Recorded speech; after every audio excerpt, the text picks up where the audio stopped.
నమస్కారం. మీ పేరు? కమల, ఏ ఊరు? నర్సంపేట, ఏ జిల్లా? శ్రీకాకుళం జిల్లా. 2024 సంవత్సరంలో ఆంధ్రప్రదేశ్లో ఏ పార్టీ వస్తే బాగుంటుంది? జగనన్న పార్టీ. ఎందుకు జగనన్న పార్టీ వస్తే బాగుంటుంది? జగనన్న వచ్చిన తర్వాతే మా మా ఇవి అన్ని మారిపోయావు సార్. ఎందుకంటే నా ముగ్గురు కూతుర్లకి అమ్మఒడి వచ్చింది. మళ్ళీ ఇంగ్లీష్ మీడియంలో చదువుతున్నారు నా ముగ్గురు కూతుర్లు. నెక్స్ట్ మా మాయకి పింఛన్ వచ్చింది. మా ఆడపడుచుకి ఇల్లు వచ్చింది. మాకు కొలేలు, ఇంటింటికి కొలేలు వచ్చాయి. నెక్స్ట్ మాకు రోడ్డు వచ్చింది.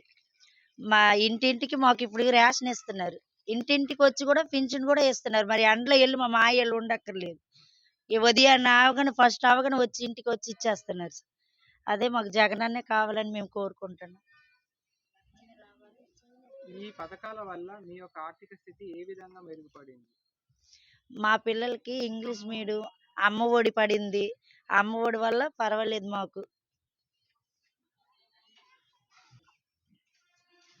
మాకు ఆ అమ్మ ఒడి వచ్చిన తర్వాత మా పిల్లలకి మంచి ఫుడ్ పెడుతున్నాము.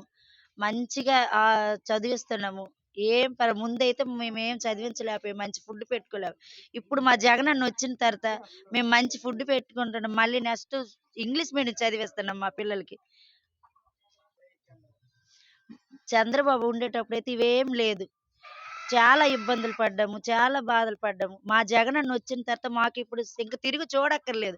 మళ్ళీ మా జగనన్నే కావాలని మేము కోరుకుంటున్నాం. ఎన్నిసార్లు చెప్పినా మా జగనన్నే రావాలి, మా జగనన్నే గెలాలి. గెలుస్తారు కూడా మా జగనన్న. ఫైనల్ గా మీరు ఓటు ఎవరికి వేద్దాం అనుకుంటున్నారు? జగనన్నకే.